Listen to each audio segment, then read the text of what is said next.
tayo kay Attorney Enzo. Tapos bilisan din natin to. Okay, pasok Attorney.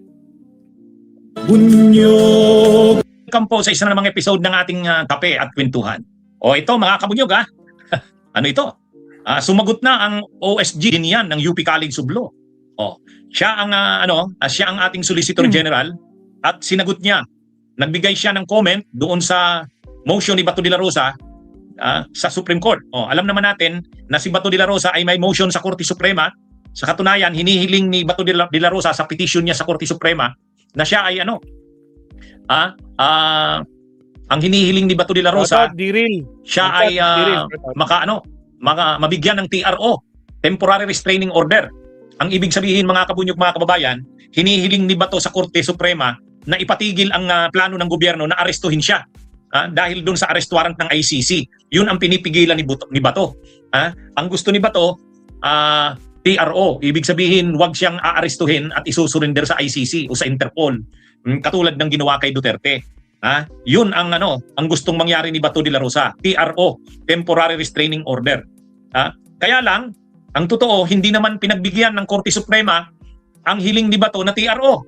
Kaya nga tumakas na siya doon sa Senado Kasi hindi na pagbigyan yung TRO niya, delikado, aarestuhin na siya. Aarestuhin na siya. Kasi kung ayaw ng Korte Suprema na arestuhin siya, maglalabas ang Korte Suprema ng TRO. Ang problema, hindi naglabas. Hindi naglabas. Bagamat, mga kabunyog, mga kababayan, pinapa-comment ng Korte Suprema ang gobyerno, yung mga respondents na officials ng gobyerno. Pinapa-comment. Pero hindi naglabas ng TRO ang Korte Suprema. So ngayon, kahapon nag-file na ng comment ang OSG. Binasa natin yung comment ng OSG. Ang galing. Ang galing talaga nito ni Solgen Berberabi. Napakatindi ng argumento niya. Sa tingin ko, durog yung motion ni Bato. Durog yung motion ni Bato, nabigyan siya ng yung petition ni Bato, nabigyan ng TRO. Wala na talaga yon. Lalo na ngayon na tumakas pa siya sa Senado. Sabi nga ng isang batikang abogado, si Attorney Makalintal, wala na. Moot and academic na yung kanyang kahilingan na TRO kasi tumakas na siya sa Senado. Ano pa naman yung i-restrain? Ano pa naman yung i-restrain ng Korte Suprema? Kaya sabi ni Attorney Makalintal, yung pagtakas ni Bato sa Korte Suprema sa Senado, mas nakapag ng kanyang petition. Hindi ito nakatulong, lalong hindi niya igagrant ng Korte Suprema yung TRO niya na rini-request. Yan. Anyway, pag-usapan muna natin, mga kabunyog. Noon kasing nakaraang araw, alam naman natin ang nangyari, nung nakaraang araw, hindi pinagbigyan. Ito, mga kabunyog, habang nakakulong si Bato sa Senado noong isang araw, tuwang-tuwa na sana sila, di ba? Tuwang-tuwa na sana sila kasi nakapag-file sila. Naagaw na nila yung liderato ng Senado. Tuwang-tuwa na sila doon, di ba? Si Cayetano na ang Senate President. Tapos yung bantay pa doon na USAA, si Aplaska, ka-classmate ni Bato sa PMA. So ang plano nila Bato, kasi lumitaw na si Bato de la Rosa. Ang plano nila Bato de la Rosa, habang nandun siya sa Senado, hindi siya aalis sa Senado, hihintayin nila yung TRO ng Korte Suprema. Di ba? Yan yung plano. Nag-appear na si Bato, pag-appear ni Bato, yung plano nila na mapalitan ang liderato, na accomplish nila, Senate President na si Cayetano, pagkatapos yung bantay ng USAA, yung head ng USAA, yung Sergeant at Arms, pinapalitan kaagad nila. Pinilit nilang mag-resign yung retired General Samonte. Pinalit nila itong si Mau Aplaska bilang USAA. Okay na. So ang plano ni Bato, habang wala pa ang TRO ng Korte Suprema, doon lang siya sa Senado. At pinangakuan naman siya ni Cayetano ng protective custody. Kapag lumabas yung TRO ng Korte Suprema, hindi na siya kailangang magtago. Hindi na rin kailangan ang protective custody kasi may TRO na Ang problema mga kabunyog, noong May 13 mismo, lumabas yung TRO. Lumabas yung desisyon ng Korte Suprema. Ito, no TRO for Bato de la Rosa, Supreme Court. Yan yung problema ni Bato nung isang araw. Kaya, bakit biglang tumakas si Bato sa sa Senado? Bakit biglang nagkaroon ng putukan doon na yun pala'y gawa-gawa lang? Mako-corner Bakit biglang nagdrama yung mga senador na kakampi ni Bato na akala mo under attack sila? Kasi nga, nung araw mismo na yon, tandaan natin, May 13, hapon ng araw na yon, naglabas ng desisyon ang Korte Suprema. ang desisyon ng Korte Suprema, walang nilabas na TRO. Ayan no TRO for Bato de la Rosa. Yan ang naging desisyon ng Supreme Court. So ibig sabihin, kung walang TRO ang Korte Suprema, pwede na ngayong arestuhin si Bato. Tama. Kasi wala namang TRO eh. 'Di ba? Walang TRO eh. So, pag walang TRO, pwede, ano ba? Ibig sabihin, hindi pwedeng arestuhin si Bato? Pwede. Pwede. Kasi kung nakikita ng Korte Suprema na dapat protektahan si Bato, di dapat maglalabas siya ng TRO. Pero hindi naglabas. Kaya nung araw na yon ng Pitsa 13 ng Mayo, kaya makikita nyo bakit ang bilis-bilis ng pangyayari. Nag-appear si Bato May 11, napalitan yung liderato ng Senado. Tapos nung May 13, bigla tumakas si Bato nung madaling araw matapos yung gawa-gawang putukan. Bakit nangyari yon? Kasi nung mismong araw din na yon, naglabas ng desisyon ang Korte Suprema, hindi grinant yung TRO petition ni Bato. Kumbaga, yun yung ibig sabihin, kung hindi nag-grant yung TRO niya, pwedeng mag-action ngayon ang gobyerno. Kasi wala nga, hindi nga pinipigil ng Korte Suprema di ba? Ngayon, alam nila Bato yan, alam nila Cayetano yan, na hindi na nila mapipigilan ang NBI. Hindi na nila mapipigilan ang NBI. Kaya siguro, nung nakita nilang pumosisyon na doon sa GSIS building at nagbabantayan na sila baka tumakas si Bato, kaagad-agad nangyari na yung gawa-gawang putukan umano. Pagkatapos ng putukan umano na yon, kinaumagahan, tumakas na si Bato. Bakit tumakas si Bato? Ay wala ngang TRO eh. Delikado ang kalagayan niya doon sa Senado. Wala namang magbabawal sa gobyerno, sa NBI, na lusubin ang Senado eh. Sinong magbabawal? Si Cayetano? Sino siya? Di ba? Wala namang TRO ang Korte Suprema. Kaya ang naging talaga mga kabunyog nung nangyari nung isang araw, yung hindi paglabas ng Korte Suprema ng TRO. Mabigat kay Bato yun, di ba? Biglang nagkanta si Bato nung PMA hymn eh. Ibig sabihin, signal na yun, naaalis na siya doon. Tapos biglang kagulo na nung gabi. Pilit nilang pinapaniwala na under attack ang Senado kahit hindi naman. Pagkatapos ng kaguluhan, tinakas na si Bato ni Ruben Padilla. Di ba? Bakit tumakas si Bato? Wala laglabas nga ng desisyon ng Korte Suprema at ang desisyon ng Korte Suprema walang TRO. Pero kung naglabas ng desisyon ng Korte Suprema, binigyan ng TRO si Bato, mag-a-attend na yan sa session at maglalabas-pasok na yan sa Senado. Kasi hindi na siya pwedeng arestuhin kasi may TRO eh. Yan yung naging problema nila mga kabunyog. Sa katunayan, yung desisyon na yan ng Korte Suprema na hindi naglabas ng TRO, ang ibig sabihin yan, wala talaga yung argumento ng mga DDS. Di ba yung laging inaargumento ng mga DDS? Dapat hindi pwedeng arestuhin, hindi pwedeng isurrender sa Interpol para dalhin sa ICC. Unconstitutional yan at illegal. Naalala nyo si Duterte, nang inaresto si Duterte noong 2025 March 11 ba yun? Inaresto si Duterte, nag-apply din sila ng TRO sa Korte Suprema para pigilan na huwag makaalis yung eroplano. Hanggang ngayon wala pa. Nagbigay ba ang Korte Suprema ng TRO? Hindi. Wala. Bakit? Kasi ang tingin ng Korte Suprema, may jurisdiction. Hindi naman nila ang pag-aresto, pag-surrender sa Interpol at pagdala sa ICC, kapangyarihan yan ng executive. Hindi naman yan pwedeng pakialaman ng Supreme Court o ng Hudikatura kapag wala namang grave abuse of discretion. Yan yung nangyari. Dito na naman kay Bato, gusto na naman nila pigilan ang NBI, pigilan ang gobyerno na arestuhin si Bato. Kaya humihingi sila ng TRO sa Korte Suprema. Ang problema, hindi nagbigay ng TRO ang Korte Suprema at nilabas ng Korte Suprema ang desisyon May 13. Kaya nung mismong araw din na yon, tumakas na si Bato. Alam na natin kung bakit. Kasi nga, walang TRO. Walang TRO. Kaya dyan palang mga kabunyog, makikita mo na talagang yung argumento nila, yung mga sinasabi nilang hindi tayo paaalipin sa mga banyaga, hindi tayo papayag na si Bato de la Rosa ay maaresto ng dayuhang hindi natin isusurrender si Bato de la Rosa kasi sa dayuhang korte, unconstitutional, illegal yan. Hindi. Ang Korte Suprema, hindi tiningnan yan ng mga argumento na yan. Kasi kung totoo yung argumento na yun, matibay yun, kaagad-agad maglalabas ang Korte Suprema ng TRO. Hindi yun. Kaya walang TRO. Pero ang ginawa ng Korte Suprema, inorderan ang gobyerno, yung mga respondents na officials ng gobyerno na mag-comment. Yun lang ang ginawa. Mag-comment kayo sa petition or sa motion ni Bato. Mag-comment kayo. So binigyan sila ng 72 hours. Kaya kahapon, May 17, nag-submit na ngayon ang Solgen. Kasi ang Solicitor General na ang tumayong abogado, mga kabunyog.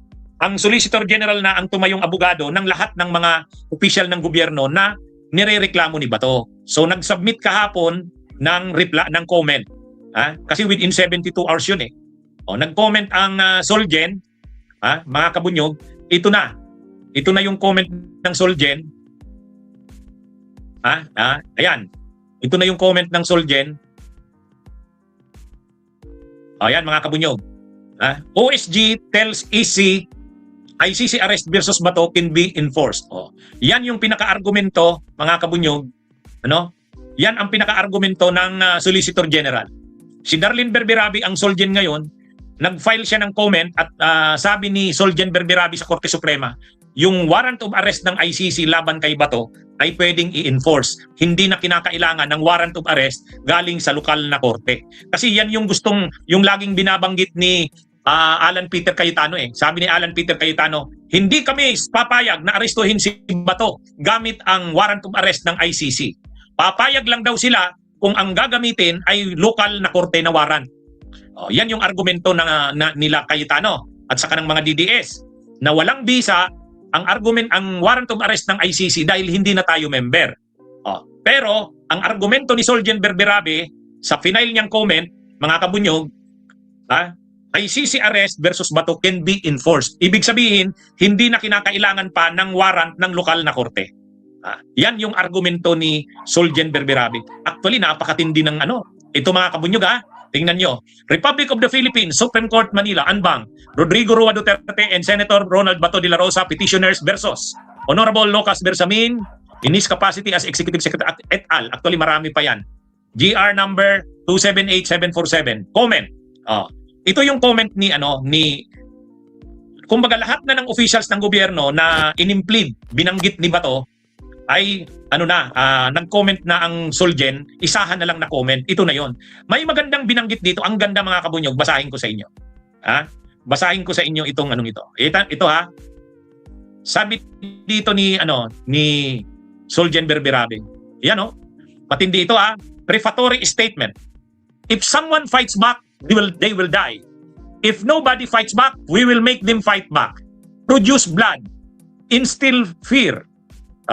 Yan ang sinabi ni Senator Ronald Bato de la Rosa. Kumbaga, yan yung yan yung unang statement kaagad na kinote ng Solicitor General. Kumbaga, si Solgen Berberabe yung kaagad yung kinote yung sinabi ni Bato. Na kapag nanlaban, patayin. Kapag hindi nanlaban, gawa ng paraan na manlaban sila. Mag-produce kayo ng dugo. Maghasik kayo ng takot. Yun yung mga statement ni Bato de la Rosa. So, kumbaga, yung sinabi na yan ni Bato de la Rosa, yan ang ginamit na sa opening statement niyang Solicitor General. Kaya sabi ni Solgen Berberabe, yan ang mga sinabi ni Bato de la Rosa nang siya pa ang nagpatupad ng tukhang nung panahon ng Duterte administration. At ngayon may kaso siya sa ICC sa Crimes Against Humanity. Hindi tayo dapat wag natin siyang protektahan, sabi ni Solgen Berberabe. Yan ay pananagutan natin sa international community kasi crimes against humanity yan. So wag nating protektahan ang powerful dahil senador siya, dahil dating PNP chief siya, poprotektahan natin. Hindi. Yun. Kaya magaling yung argumento ni Solgen Berberabe, mga kabunyog. Sa closing yung closing statement o prayer, sabi dito, accordingly, ito yung hinihiling ni Solgen Berberabe. Accordingly, the respondents pray that the Honorable Court deny the instant urgent manifestation with omnibus motion dated May 11, 2026 and extremely urgent supplemental manifestation with motion dated May 11, 2026 for utter lack of merit. So, ibig sabihin, ang hinihiling ng Solicitor General, i-deny ng Korte Suprema yung hinihiling ni Bato na TRO. At binasa ko mga kabunyog, magaling talaga. Kumbaga, ang sinasabi ni Solgen Berberabe doon sa sinubmit niya sa Korte Suprema, ipakita natin sa mundo na hindi tayo nagpoprotekta ng mga kusado, lalo pat ang krimen na yan ay krimen laban sa sangkatauhan.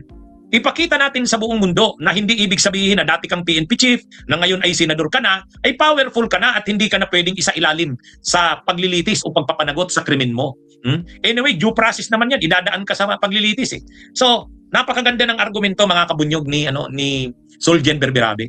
Kaya ang sabi ni Solgen Berberabe, yung ating domestic law, yung Republic Act 9851 natin, nakalagay doon na may option ang gobyerno kung iso-surrender o i-extradite. So, dahil mayroong option doon na pwede namang isurrender, hindi nadadaan sa lokal na korte, pwede yun. Yan yung sinasabi ni Solgen Berberabe na yung ginawa kay Duterte na hindi nadadaan sa lokal na korte, pwede pa rin gawin yun. Option yan ng gobyerno kung anong gusto.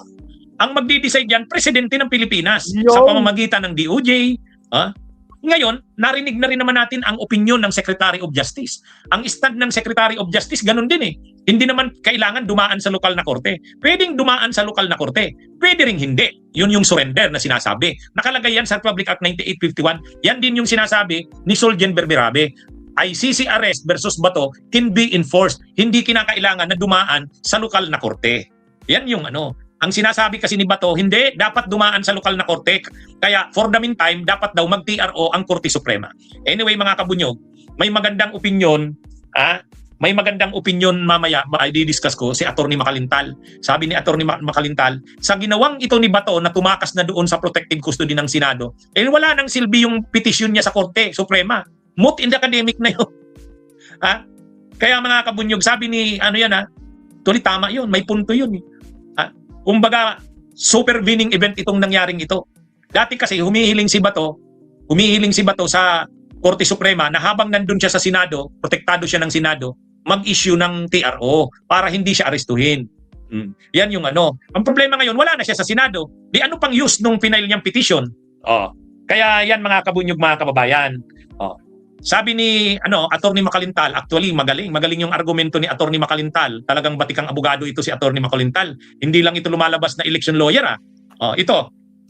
Sabi ni Makalintal, Bato escape may render plea for TRO moot and academic. Kalalabas niya lang yan, May 17, 2026. Kanina lang.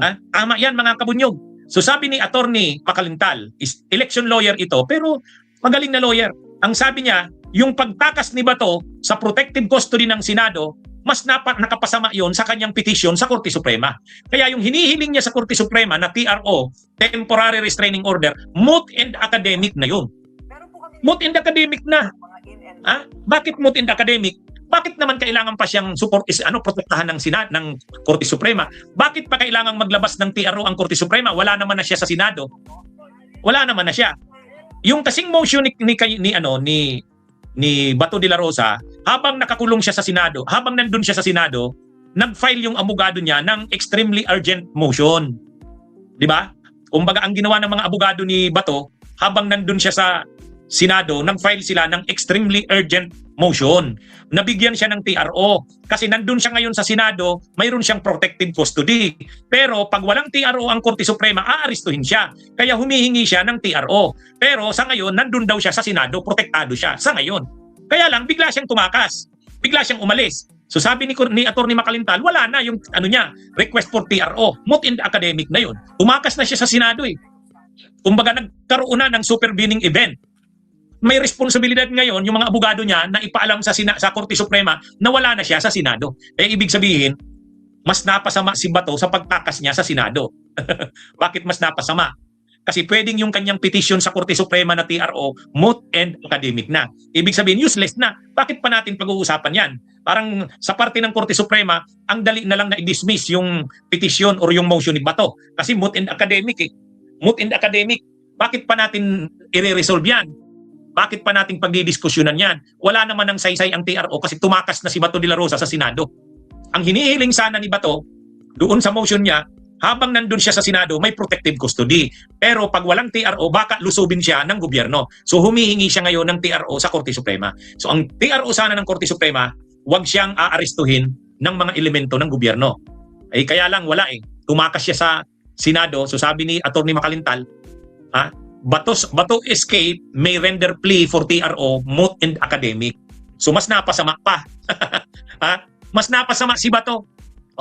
Kaya sa totoo lang, ang sabi ni Atty. Makalintal, dapat hindi na siya tumakas doon sa korte sa Senado. Naghintay na lang sana siya ng desisyon ng Korte Suprema.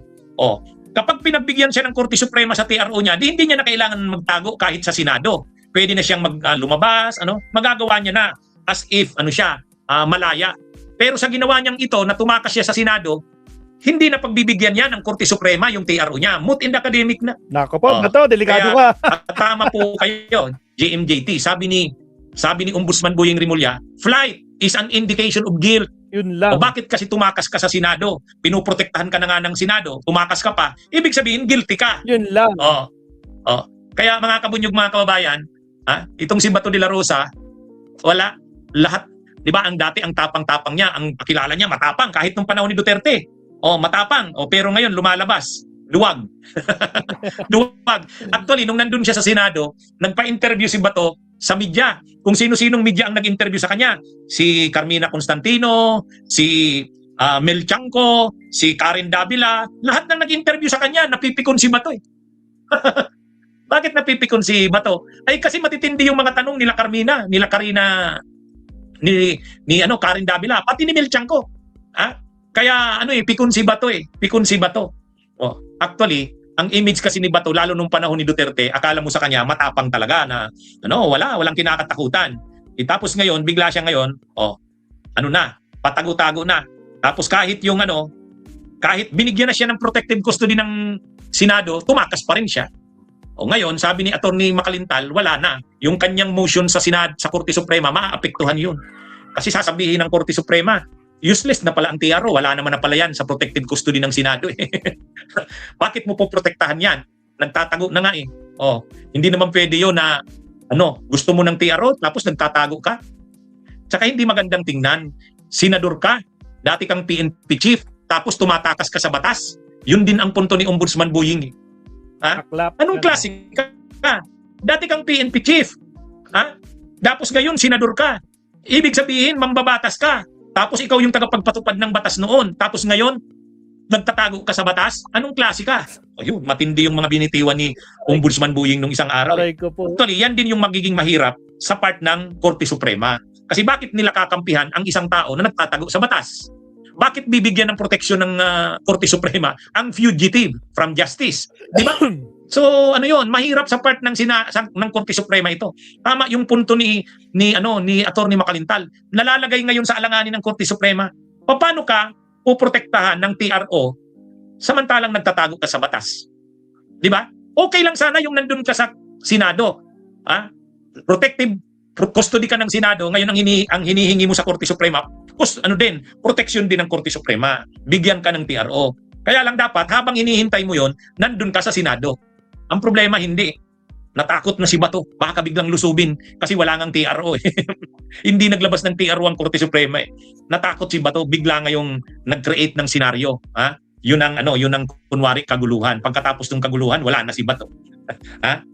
Pero maganda Maganda yung punto ni Attorney Makalintal. Sa tingin ko tama yan. Okay, magandang araw mga kabunyog, mga kababayan. Mabuhay po tayo. Salamat, Attorney. Ayan, mabsat na. Grabe. Supalpal ang kampo ni Bato de la Rosa kay Soljen Berberabe, mabsat. Diyos ko po. Paano nila sasagutin dyan? Abangan natin bukas, mabsat. Marami tayong abangan. Last topic tayo, mabsat. Itong pagtakas ni Bato de la Rosa, may topic si Sir Badcaster. Silipin natin. Countdown muna tayo. Last topic tayo, mabsat. Here we go.